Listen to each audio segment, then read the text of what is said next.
Yo,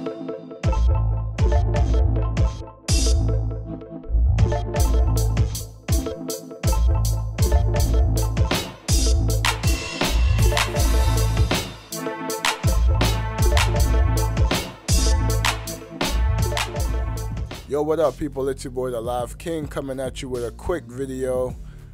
I don't know if it's gonna be quick because there's a couple of things I want to talk about, and I was going through the AMA answers on Reddit, and I just noticed a couple of things that caught my attention. And one thing was the update for rotations and substitution logic will be out in the new year. It's actively been being worked on.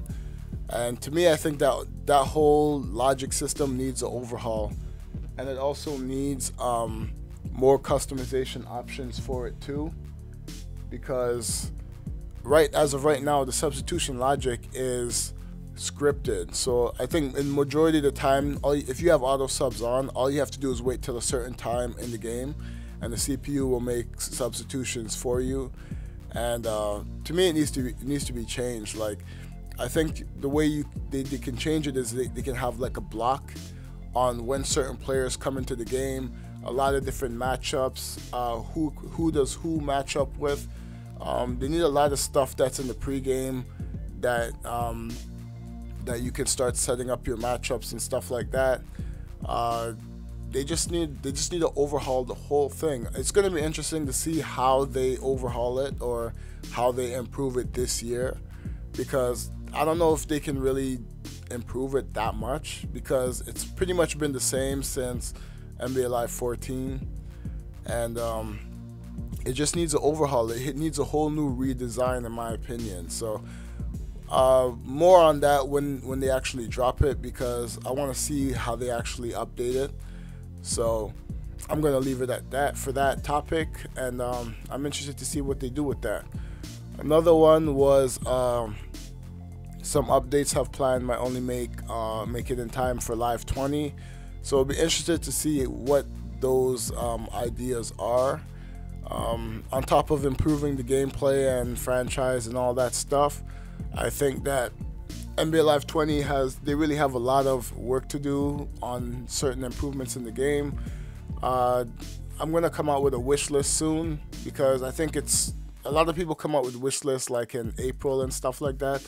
You got to get these wish lists out before the end of the year, in my opinion, because it'll allow them to go back and, see if they have time to implement some of those changes. So I've seen some people put wish lists in July. It's like, come on, man, like, you can't put wish lists out in July and expect it to be in the game unless they can change it real quick, unless they can add it in real quick. So I think it's good to get a wish list out before the end of the year, just so that they have something that they can work on, or something that they can look at for the community, and go from there. But I want to see what they have planned for Live 20 that they had ideas for this year. But anyways, player likeness updates still on the way. They actually put some through a couple days ago, so they're always working on it. So it's just maybe the process of getting the players updated, it takes more time than usual. So I just want every player to get scanned. They need to scan the players that are not scanned in the game. Like Domas Sabonis needs to get scanned, Boban needs to get scanned. Those are the two that come to mind, but they need to try to get all those players in. Still expect to see support for the game in the new year, gameplay wise. They did say that there's a couple more, or a few more gameplay updates coming in the new year, so it'll be interesting to see what those changes are going to be. One of the recent updates tackled some of the auto steals. They are still working on removing them all. So I made a video about this a couple weeks ago, and a lot of the stuff that goes on in the game, a lot of the automatic stuff in the game, like, they have to get rid of it. Like, all that stuff should just be for, like, if the CPU can get to the ball, if you're playing against the CPU, like, they should be able to trigger those animations whenever they feel like it. But as a user, anything that happens in the game should be at the control of your fingertips. right? There's way too much contextual stuff that you have no control over in NBA Live. And if they want this game to be really competitive and, you know, have a lot less frustration in the gameplay, this is the direction they have to go. And as you can see, that they're looking to remove all of the steals, but there's rebounds, there's a lot of, you know, stuff that ankle breakers and stuff like that in the game that, you know, you really have no control over it. So hopefully they get rid of all that stuff for Live 20, improve on the real player motion, and you know, go from there. And yeah, that's one of the things that I wanted to talk about mainly, because, you know, a lot of gameplay, I think the gameplay is not bad this year. I still think they need to work on a lot of player agility, how the players twist and turn, because I think it's kind of slow right now. So, you know, those are the little things that I wanted to talk about in regards to the gameplay updates that are coming this year. That's the stuff that caught my eye also in the AMA. Another thing that I wanted to talk about was that if you look at these creator challenges that they have in NBA Live 19, a lot of the street ballers got their custom moves in the game.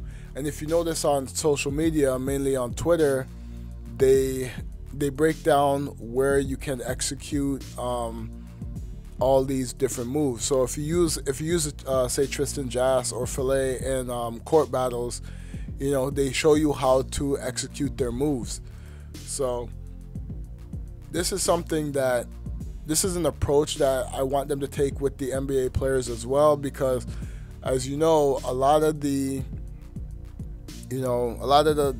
players in NBA Live, they need to play like themselves, and you know, they're slowly getting there. A lot of the mentality stuff is kind of glitched, so it kind of gets players to play out of their element, but that's a whole nother topic. But when it comes down to signature play and you know, player styles and stuff like that, I want them to take the same approach with the NBA players that they're doing with the Creator Challenge. So it'll be interesting to see what kind of animations they add in the new year, and it'll be interesting to see if they take the same approach for NBA Live 20s, because, you know, NBA Live needs a lot of signature styles and stuff like that. Players need to play like themselves.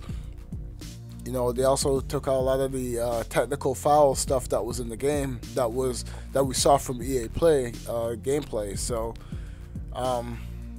I just want to start to see all this stuff come together, and hopefully make a better experience for future NBA Live games, because a lot of this stuff is real good, man. And also I read on Twitter that it might be possible that our created players, the one that we create, we can probably get these moves too. So hopefully they put them in. It'll probably be down the line, because you know, they want you to use these players that are in the game. So I don't know what this says in their contract, but you know, maybe in their contract says it's just for court battles, maybe their moves are just for them, stuff like that. So, but it'll be good that if everybody can get these moves, because, you know, a lot of people that play live run and stuff, we just want a lot more moves to do in the game. A lot of people have the same type of moves if you're a certain build, and, you know, having these crazy layup moves and stuff like that in the game will add to the gameplay element. So I'm gonna leave it at that. What do you guys think about you know, these topics that I've been talking about today in regards to the AMA and the Creator Challenge? Leave a comment down below, all that good stuff, and I'm gonna catch you guys on the next video. All right, happy holidays to all my subscribers and visitors. Much love, and I'll see you guys soon. All right, peace. I got a confession. I possess the God particle, lock me up for possession.